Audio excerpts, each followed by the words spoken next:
Today, my guest will help us demystify what it means to optimize for large language models and how that's the same and also different than SEO. He coined the term it's SEO squared or SEO multiplied. I really like that. It made a lot of sense. So you'll hear all about what that means and then learn how to diagnose your company's performance and learn specific tactics of how you can improve your own brand's AI visibility. Let's do this. Welcome to Content Marketing Engineered, your source for building trust and generating demand with technical content. Here is your host, Wendy Covey. Hi, and welcome to Content Marketing Engineered. On each episode, I'll break down an industry trend, challenge, or best practice in reaching technical audiences. You'll meet colleagues, friends, and clients of mine who will stop by to share their stories. And I hope that you leave each episode feeling inspired and ready to take action. Before we jump in, I'd like to give a brief shout out to my agency, True Marketing. True is a full service agency located in beautiful Austin, Texas, serving highly technical companies. For more information, visit truemarketing.com.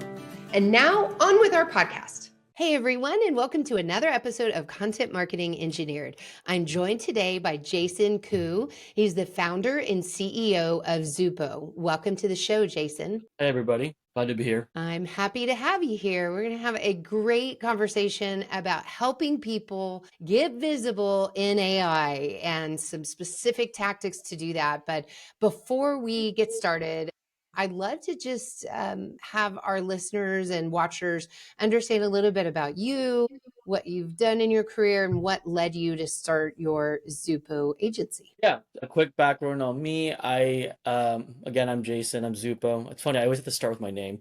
And I founded my SEO agency. So my background is I've been pretty much doing SEO my whole professional career. So I think it's been about 11 or 12 years. Yeah, I think it's been about 11 or 12 years. When I was in college, I had started, I really wanted to, get out and do the whole startup entrepreneurship type of work. And I started by freelancing, knocking on doors. Back then, I was doing a lot more like general marketing, but like any marketer, I think I quickly distilled down to the ones I was good at. And then when I graduated from college, I started my first agency, and we had mostly done SEO, web design, and paid ads for dentists and veterinarians across North America. After about 4 years, I sold my ownership interest in it, and then I went off. I went off to try and become a W-2 employee, and then to pay the bills, I took on some freelance clients. That quickly became Zupo. Zupo outgrew my first venture very quickly, and so I've been now running Zupo for I think about 6 years now. So, and a little bit about Zupo. We are a specialist SEO firm. What I mean by that is all we do is SEO. So we don't do any web, paid, nothing else but SEO. So the kind of tagline we informally use is all we do is SEO. So, we're good at it. And usually we're brought in, with any marketing team it's kind of funny. We're usually brought into teams that know enough about SEO to know that they aren't the team to do it. And they need someone else who just gets it beyond conceptual. And so that's usually when we get brought in and everything. Very good. And I know in today's world, you work on the B2B side as well as B2C. Is that correct? Yeah. So thanks for asking that. I was like, should I leave that part out? But we focus mostly on B2B. A big portion of that is one of the value props that we really bring to the table that sets us apart at Zupo is we can do in-house link building. The way that we do link building is through thought leadership. So we can get our clients featured as thought leaders in publications. And so we can say, hey, so-and-so, our client can speak to these topics, and they'd be a great addition to your publication and or blog. And because of that, we're able to drive really strong editorial links back to our clients' websites, specific pages that we're trying to rank, and then becomes essentially a flywheel because as their thought leadership grows, they get more sought out, and it pretty much lends itself to a great link building campaign, which is why we specialize in B2B. B2B and thought leadership are just a very conducive 1-2 punch when it comes to strategy and link building. So yeah, we definitely very much focus on B2B. We work with a lot of cybersecurity, a lot of professional services. And, I was joking with Wendy in like the pre meeting, like we'd love to work with more engineers too, and the manufacturing world and stuff. But SEO, I think, is still a conundrum for that industry at times. So that's a whole other topic. It sure Yeah. is. And I'm glad you brought up thought leadership early on because we're absolutely seeing fantastic results in SEO bump, AI visibility bump through thought leadership campaigns, through PR. So, right there with you. And I'm sure we'll talk more about that later in the session. But let's see, before we get into practical advice, I think it would be good to just look big picture and say, okay, you hear AEO, you hear GEO, you hear AI visibility. So, what should we call this thing that we're talking about? Is it still search optimization and it's just different types of search? Or how do you frame this whole thing, Jason? Yeah. I frame it as someone who's like, there's a war out there, and I don't care to participate in it. I think there is a race to establish the name of this new era of SEO. So actually, I should step back for those who are not aware of the drama that's going on with naming. SEO, of course, is search engine optimization. When do you just use AEO, which is answer engine optimization? There's GEO, which is generative engine optimization. There's LLMO, which is what it sounds like, LLM optimization. And I think there's a fourth one, but Oh, my. I'm not going to go through the dictionary of them. But yeah, with all of that, people are saying that there needs to be a new term because, SEO is really just down to the Google side of things. And so for this new era of ranking per se in I hate doing quotations with my fingers because people are listening. I'm sorry. That's an aside, guys. My bad. But with ranking in AI visibility, people want a new term for it. What do we call that thing? I'd have to say the most popular terms right now are either AEO, which is answer engine optimization, and GEO, which is generative engine optimization. I personally just like to call it AI visibility because I think that makes complete sense immediately when you hear it. When you say GEO or AEO first, like just in my lived experience, people give you a quizzical look and then you have to go through the whole like, I promise I'm not making up this term. Let me explain it to you.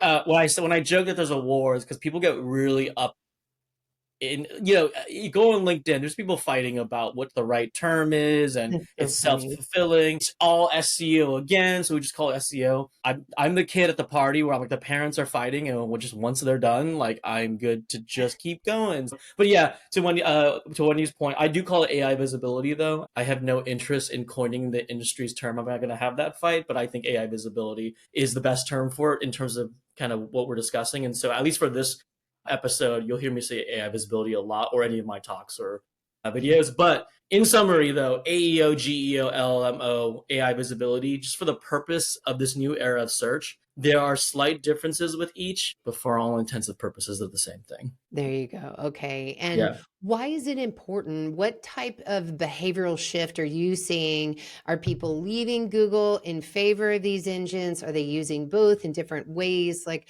I remember the theory a year or two ago was, oh, long, complex searches with lots of back and forth was going to be on a large language model.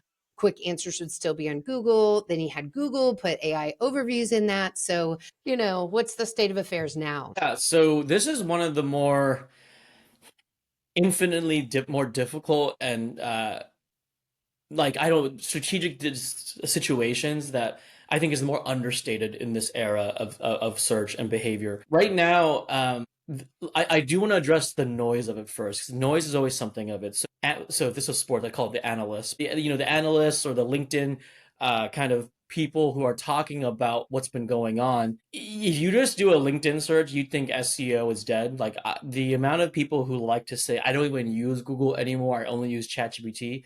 It's more than you think. I go to a lot of rooms and people will proudly say that. And that is one part of it. And I think the difficulty in this situation, what I was talking about in the beginning, is you do get a lot of this noise of like SEO is dead. No one wants to use Google anymore. For years, probably this last decade, everyone's like, this is why I hate using Google. It's terrible results. There's a lot of been stuff building to it.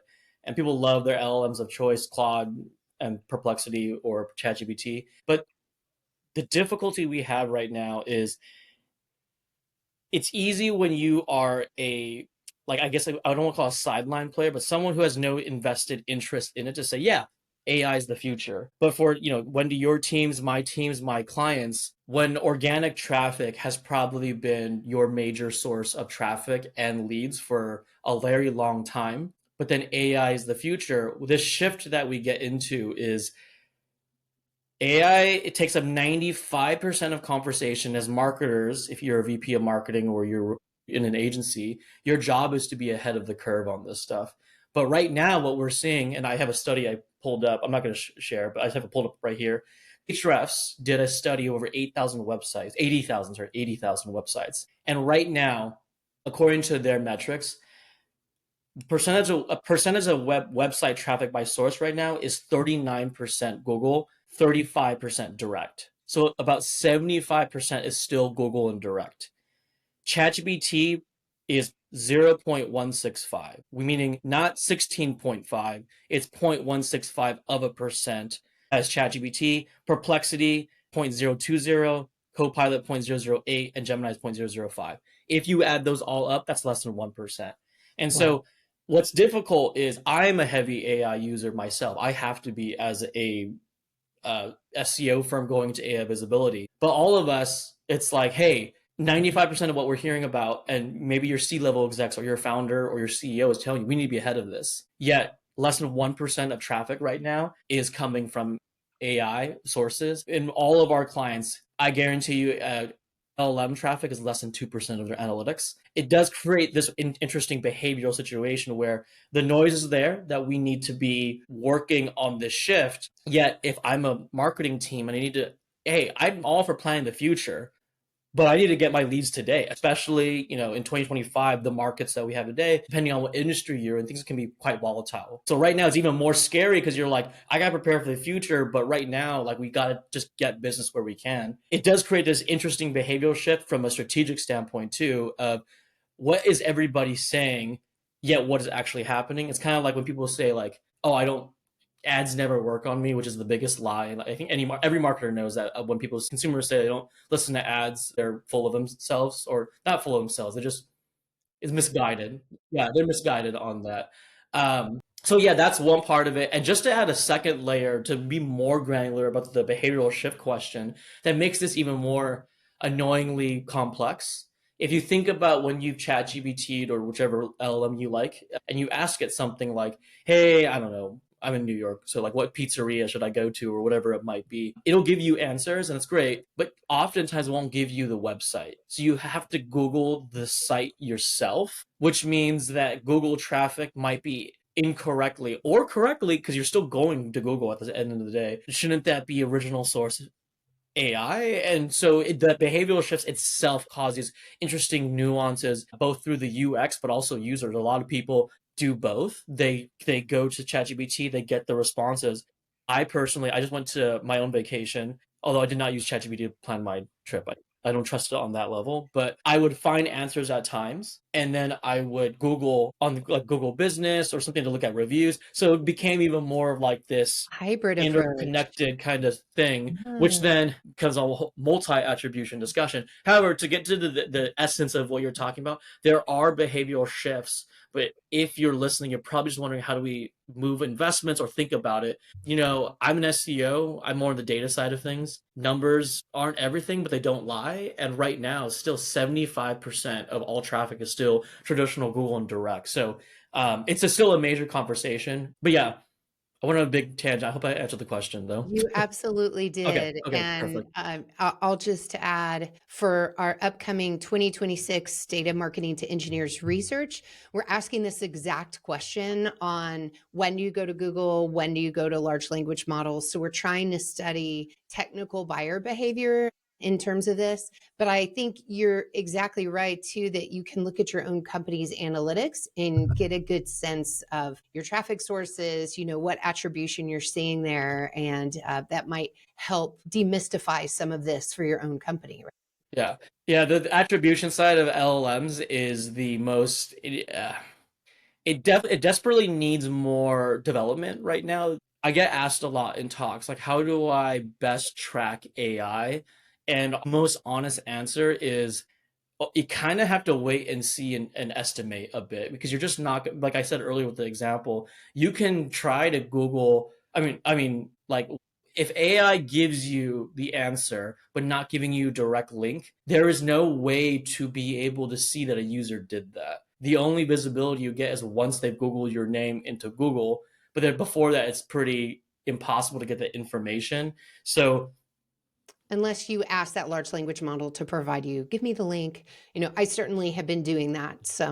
I did that over the weekend. So yes, I hear you. And of course, HubSpot has added that as a source. And we are seeing reports come in with the sources is large language models, ChatGPT. So that's good. But I think you bring up a good point. So Google might be a little bit inflated because of this whole link thing. So yeah. noted And also, there. to your point about asking it to give the link, I feel like we are savvy marketers, so we know to ask it, but an average consumer wouldn't, which you're trying to attribute to a user base that could care less about giving proper data. So yeah, it can devolve into a whole thing and everything. But Yeah, yes, fair enough.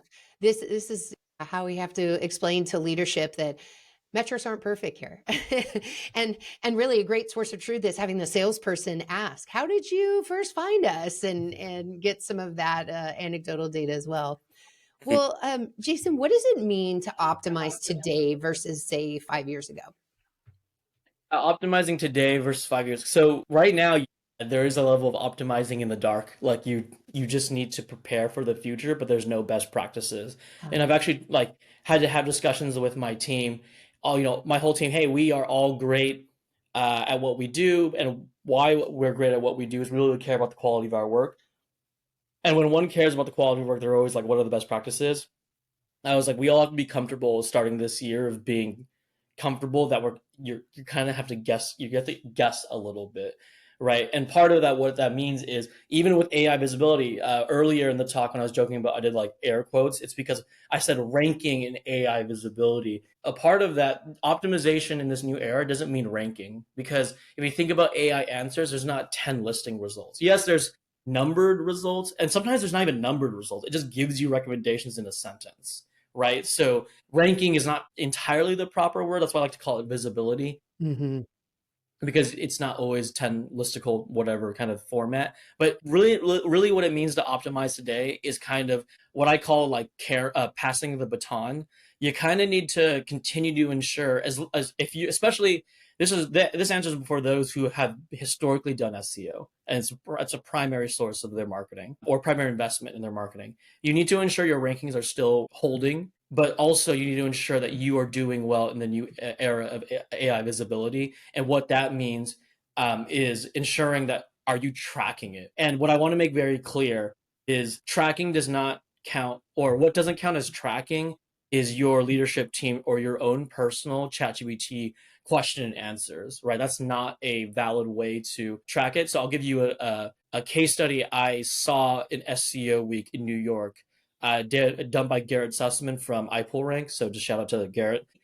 Asked ChatGPT, I think is head of SEO at their agency. He said, "Hey, recommend me the top SEO agencies uh, that I should work with." And ChatGPT responded by saying, with a list and everything, and it was great, but the number one was iPullRank, his own firm. And he asked, okay, great. I'm really glad iPullRank is number one. That means we're doing a great job optimizing. But can you tell me what led iPullRank to be number one? Like, what did we do well? And ChatGPT answered, oh, I put them number one because I know you work there. So ChatGPT There it is. and the LLMs love to kiss. This is a professional kiss butt. They're huge kiss butters, right? And so they will just bias their answer to what they know about you. So it is important. It's like the new incognito mode where your CEO or whatever Google something. Oh, I see this. You're gonna have to like explain the nuances of the technology. AI is the same, and so what doesn't count again is a personal ChatGPT look that you do every other day or every week, or when you think of it. I would highly recommend to listeners, you kind of need to start investing in some type of tool to start visibility tracking. Personally, at Zupo, we use a tool called Peak AI. That's spelled Peec AI. They're based out of Germany. By our looks, they were the best when we were first starting to look for tools, but there's a lot of them out there. I will say a lot of the SEO Goliaths do have an AI visibility arm that they are implementing. Most were complete trash, especially in the beginning. I haven't looked back at them, but they weren't the best. So there is an element of having to kind of research and discover new opportunities now. Or not opportunities, new softwares for AI visibility tracking. But again, back to the question about does it mean to optimize today? It does mean that like you kind of need to balance both Google and the AI visibility side of things. Okay. All right. So the question that probably everyone is waiting for me to ask, what are some best practices or ways to give yourself the best shot at improving your AI visibility? Yeah. So prepared for the eye rolls. This is probably the most anticlimactic set of answers, but I've been recently giving this talk for the last month about what are the top 3 factors we're seeing, or variables to rankings. But I'll kind of essentially go through, and to those watching, I'm looking off to the side because I have my notes in front of me. Number one, it's going to sound so anticlimactic. So if you're an eye roller, just bear with me. The number one factor that we are seeing is actually if you rank on the first page of Google. Right now, the highest correlating factor if you will show up in the AI visibility answer is if you rank on the first page. So I'll kind of throw some numbers out there that kind of validate this. Seer Interactive, so Will Reynolds and his amazing team out of Philadelphia, they did a correlation study of the top correlating factors of SEO variables that correlate with AI visibility, and of a list of many things like domain ranking, Google search features, backlinks. The number one correlating factor was your Google organic keywords. How many keywords were you ranking for, and were they ranking on the first page? Was the highest correlating factor at 0.65. Correlations -1 to 1, so 0.65 was the highest of any other variable. The lowest being backlinks, which is 0.10. Not trashing on backlinks, but just kind of giving you a spectrum of the answers. So that was of Seer Interactive. This study there's a study from Chat Optic. This one was really intriguing. They showed a 62% overlap between Google first page rankings and ChatGPT visibility. So 62% was their overlap. What's That's a interesting high though, correlation. yeah, I'm so glad you said that, because what is interesting, go look up this Chat Optic article. The way that it is portrayed in the article is more negative. They say, Hmm. wow, only 62% overlap. Google and SEO is probably not the way to go. And I don't know. I'm very open with it. I take a very staunchly opposing view to like anything that gives me a 62% overlap to success gets me more than halfway there. So to me, I'm taking their data. I mean, I'm using their data for presentation, but I think it's a positive, right? And Yeah, then, you're interpreting it very differently than they did. And I see why, because it goes back to that personalization example you gave just a little bit earlier, right? That's the other 40 something or 30 something percent to make that 100 is there's this customization piece, but the default is going to have a strong overlap to that Google list because of all the things you did to optimize there are still valid on large language models, I would assume. yeah, and to that point, I think it was the CISO and Anthropic, but I'm a little nervous. I don't want to name a name because if I misquote that, I don't want to get that person in trouble or whatever. Someone said, you know, the term training data seems a little like ethereal, like, oh, like it's like cloud computing. What is the cloud? Remember, like sitcoms used to make fun of the cloud. They were saying like training data at the end of the day is majority first page results in Google. Like its majority of training data is Google. So to your point, Wendy, like that's probably why there's such a big overlap. Is Circle. training data is the search database, which is the internet, right? So yeah, to your Yeah. point, that's a big portion of it. So there's more percentages and everything like that, but their percentages are just numbers. But so I guess like the last one is Ahrefs found a 76% overlap of those pages cited in AI overviews ranked in Google's top 10. That Mhm. one makes a lot of sense because AI overviews is Google's AI summaries. Well, duh, Yeah. they're going to use theirs the most. But so based on the numbers I was going over, anywhere from 60 to 75% of those that rank on the first page show up in AI visibility. So that by far is a majority of what there is. To quickly go through a second variable is listicles. This is the most common and annoying tactic of AI right now. If you're not familiar with what a listicle is, it's a fun term for a site that has that lists a top 10, top 20, or whatever numerical amount of companies that they would recommend for whatever service you're looking for. So it can be like an aggregator. The most common, if you still don't kind of can't visualize it, is Yelp. Yelp is a company that aggregates and then puts out listicles. This is the most common tactic right now. A lot of companies, but why it's annoying, probably why, Wendy, you're chuckling, is because the most common manifestation of it is companies will make listicles and put themselves as number one. And that's kind of how they try to game it. Is like, hey, here's the top 10 agencies, but we'll put ourselves as number one. From a brand perspective, it's not the best look, but from an AI use case, it's still proving to be true. I don't want to get too deep into it, but like I would consider like gray to black hat ish. And so I do tell a lot of companies it's kind of like leave it up to your team and your own comfortability with it. Our head of SEO has said if he sees a company do that, it just kind of makes him pause working with them because it feels icky. And I think a lot of consumers would agree. But again, it works. There are other tactics that you could use as well to kind of get around it. For example, what I've seen people do is instead of self-publishing, so like let's say Wendy, your site, True Marketing. Let's say you guys want to put the top marketing agencies for whatever vertical you were going for. Instead of True Marketing writing the article, Wendy, if you have a personal website, you publish it on your personal website, put True Marketing as number one, because then it's harder to trace. That is a very creative way. Or if you have two different brands under the same corporate umbrella, we've seen that work as well. But yeah, listicles is a really popular one. But the third one is the one I'm the most excited kind of to talk about. And this is what's been driving a lot of our conversations, is essentially a query fan out. So I need to share my screen really quick just for those who are actually watching it. So if you don't know what query fan out is, query fan out is like an AI term these days.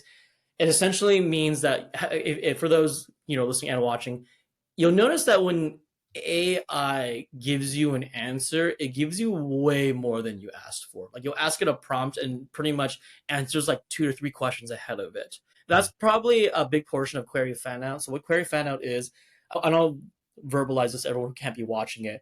When LLMs receive a query, they will distill the information from your question or prompt.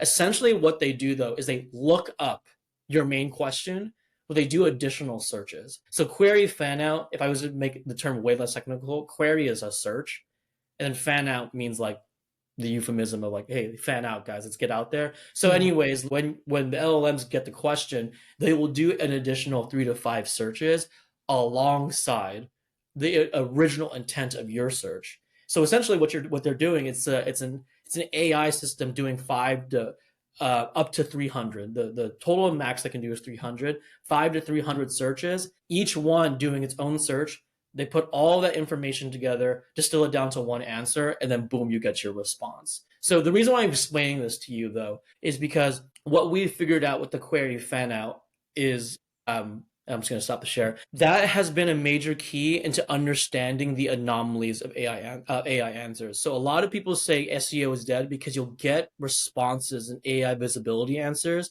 that came from nowhere. You cannot figure out where these brands come from. But what we've figured out is, and this is what the most interesting part is, Google and ChatGPT will not give you the query fan out. They will not show it to you. You can ask the LLM, they will not tell you what they use. They'll tell you they did searches, but they won't tell you what the searches are.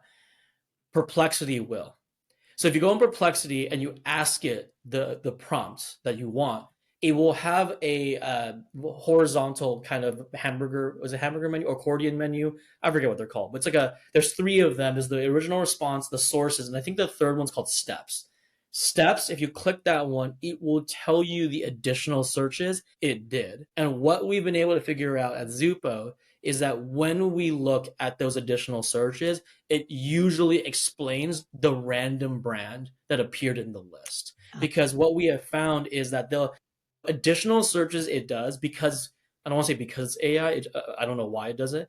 They're very long tail random words put together. Like they would not be what a human searches for. And what we're often seeing in the query fan out, the average word count of each additional search is about 5 to 7 words, which if you think about in a traditional Google search perspective, it's a long query. It essentially is doing like 3 of these long tail searches up to however many it wants to do. And again, not to overly repeat myself, what we have found is if we cannot explain a ranking off the first page results on that variable number 1 we talked about, we'll go look at a listicle. Oh, and by the way, I didn't mention this earlier. Listicles that AI uses tends to be first page ranked listicles. So Mm. they use first page ranked sources. And then if it's not in a listicle, what we have found is that it's probably a first page result for one of the fan out queries that came out. And again, we can find those through Perplexity. So if you're listening to this and you can probably see where I'm going with this. The irony of AI visibility right now is a majority of AI visibility can be attributed to first page results some way, somehow, whether it's already ranked on the first page or if it's query fan out. So right now, I kind of like to joke my controversial take in my talks is AI visibility is the new streaming. 10 years ago or 15 years, I think it's 15 years ago, when Netflix came out, it was very much a, hey, this is going to change the way we consume content. Fast forward to the modern day, and we're having the same exact questions of like, wait, which streaming service has the World Series or who had the National League championship round? Because I I don't can't remember. find Or it. yeah, or who now owns the rights to the new King of the Hill or something like that. Like it pretty much became cable again. And so AI visibility based on the variables we were talking about is SEO squared. You just need to be ranking on more dimensions than just the first keyword or prompt that you're going for. You have to also rank for the other dimensions. That's essentially what we're finding is again, first page rankings, listicles, and the lists need to be on the first page. And third is the query fanouts. On the query fanouts, it makes me think of FAQs in a way where we publish FAQs on a page to say, we're going to answer all the top level things we know you need to know, but then here's some deeper information that we presume other people may want to know, right? These FAQs. So are those tables also a good SEO/AI visibility play? Yeah, they're one of the more popular ones. I think FAQs on a page is really commonly cited. I will be very upfront. I have not at Zupo done a study of it yet Okay. to notice or read a study about FAQ usage, but Yeah. I do think there is. It's funny actually when you said that. I think you tied a knot for me that I didn't actually have a channel together with, which is why it's probably effective is your FAQs are probably adding to the query fan out. But my understanding based on my non-professional conversations, but I think actually I had this conversation with Dale, one of your other guests, is that FAQs are helpful because more so if someone is looking up your brand. So they already know your brand or they want to work with you. FAQs are really helpful because it flushes out a lot of additional information about your brand very quickly on one page rather Yeah. than it's trying to have to find a bunch of stuff, right? Yeah. So that's my understanding of the FAQ side when it comes to their use. I thought it was more, I think it's more of when they already know they want to work with you, but I do see some overlap with the query fanouts though, because yeah, those are obscure questions. And then your FAQs are more niche answers. So yeah, there's Yeah. probably some level to that. Sounds like a good test for us both to run and get back on another podcast and look at results. The other one I've seen, and I don't know how I feel about this from a user perspective, is pages where you're comparing our brand or our product versus competitor product, and you're doing a side by side. You see this a lot in, Martech, for example, where HubSpot versus Salesforce or HubSpot versus, Mailchimp, and you're trying to feed these answer engines, right? So that they understand the differences between the two. But it can get a little prickly putting that on your website. So have you experimented all with those competitive lineups? So we haven't experimented, but I definitely run. I've done data gathering on it in the sense that part of our AI optimization with clients is when Rand Fishkin, I think he had a study come out, and he said that when most users use ChatGPT, they have three brands in mind they're already thinking about working with. And so part of our AI optimization with our clients is saying, hey, I'm so and so buyer, and I'm thinking about hiring usually like service A, service B, or service C, which are just three different companies doing the same thing.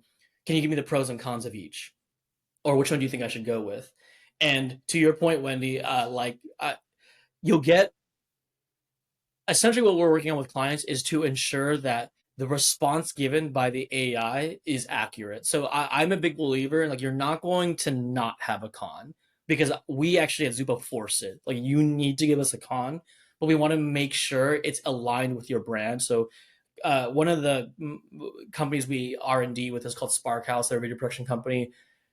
They're okay with a con being budget because they don't want to be videographers for your wedding.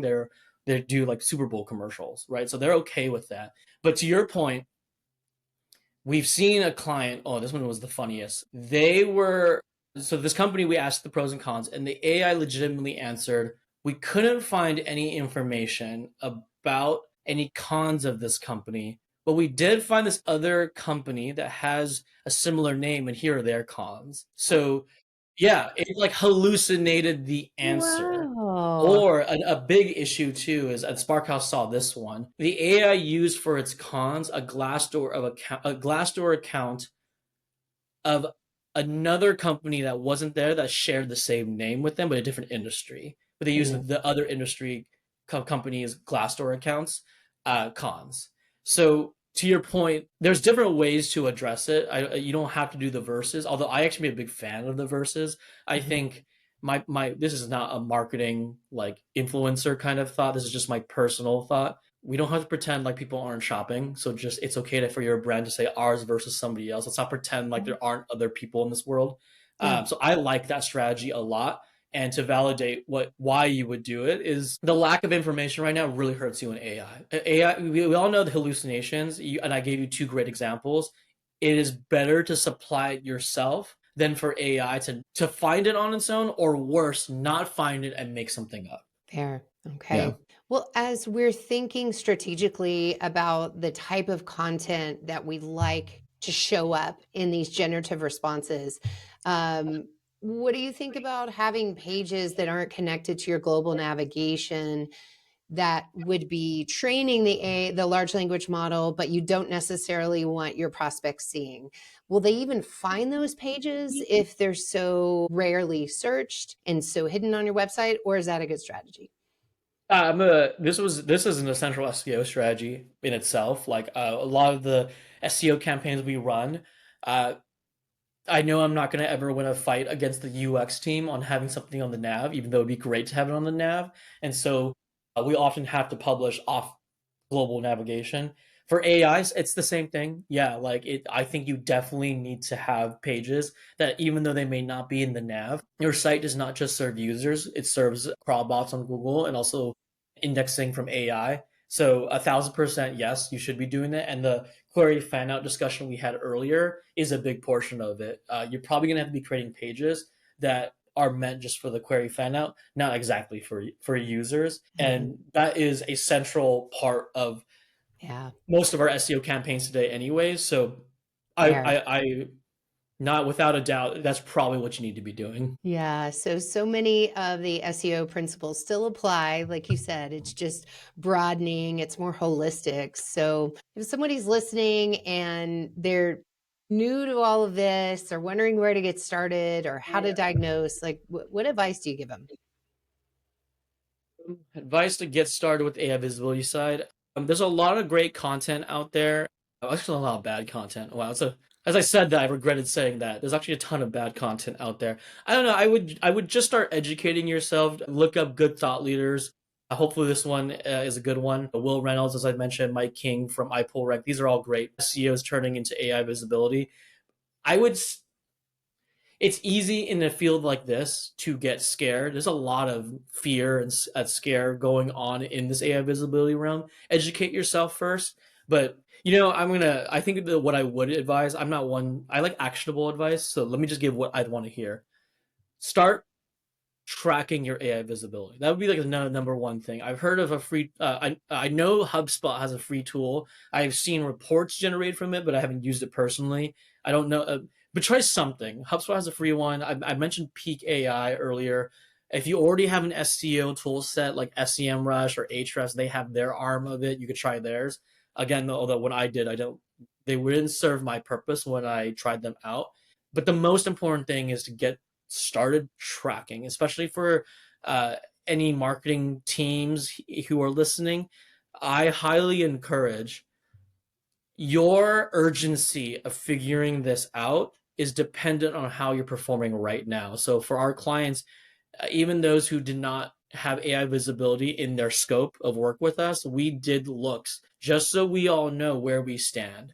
And what I mean by that is, if you want to make it real simple, when the AI is prompted that they want a service like yours, but you're not giving a brand. So hey, I want this. I'm just gonna use Sparkhouse. We want to hire a firm to help us with some product videos. You will need to see yourself versus your competitors. How often are you being answered compared to your competitors? If you are in the topper quadrant of being answered, what I mean is, like, if there's 8 of you guys and you're in the top 2 or 3, generally, you should be okay. Like, you don't have to feel like overnight your business is gonna die. If you're in the middle, it's a decision on your end. How early do you want to get in on it? And if you're in the bottom, that's where I'd say you have some urgency. You need to start working on AI visibility, because if we turn that page, you're not doing so well right now. So the first thing I would do is just track your AI visibility. Find a tool that works for you. There's a lot coming out. I would let you guys know the ones that we've used, but just track your AI visibility first, and it's a great first step. Good. And what timely advice too, with everyone embarking into 2026 marketing plans, the time to measure is now, to know where you stand and then formulate your strategy for next year's budget. So excellent, excellent advice, Jason. Well, where can people go to connect with you and learn more about Zupo? Yeah, the best place probably is my LinkedIn. Just go to, oh, you know where LinkedIn is. Just look up Jason Khoo. There are others in the world, but you can probably find me pretty easily. If you can't, just type in Zupo. I'm the only Jason Khoo associated with a Zupo in the world, so you'll find me there. You could also go to our website at zupo.co, so zupo.co. And we also do have a YouTube account at Zupo where I do upload videos, even though I'm your classic person who meant to do one a week, and I think it's now been one a quarter. So I have a meeting after this to talk about how I'll be better at that. So yeah, but those are the 3 places. LinkedIn, you can just find our website, and then YouTube as well. Great. And Khoo is spelled Khoo. And we'll provide links to all of those in the show notes. I'm glad you brought up Rand earlier. He happens to be our keynote speaker for our 2026 Industrial Marketing Summit. So if those listening haven't registered yet, you can go to industrialmarketingsummit.com, get your tickets. That'll be held March 3rd through 5th. In fact, you brought up Dale. Dale will be giving a workshop on building AI agents for marketing. So that'll be one you won't want to miss. I know, Jason, you and Dale have both presented at many events together, so you know he's a pretty dynamic speaker. So yeah, I just want to make it very clear to the listeners, I was not paid for any of those plugs, but I did plug. Hey, we Yeah, just know the right people, you and I. and I've seen Dale's talk about the AI agent one. I've seen it actually in the New York conference, and so that one's a great one. He brings a perspective that I can never bring. But anyways, that's a whole other thing. And now just sound like I'm shamelessly plugging. So, We but yeah, that all one's a good aspire time. to be Dale when we grow up. I'm right there with you. Well, great. Well, Jason, thank you so much for your time today. Really appreciate it. Thanks for joining me today on Content Marketing Engineered. For show notes, including links to resources, visit truemarketing.com/podcast. While there, you can subscribe to our blog and our newsletter and order a copy of my book, Content Marketing Engineered. Also, I would love your reviews on this podcast. So please, when you get a chance, subscribe and leave me your review on your favorite podcast subscription platform. Thanks and have a great day.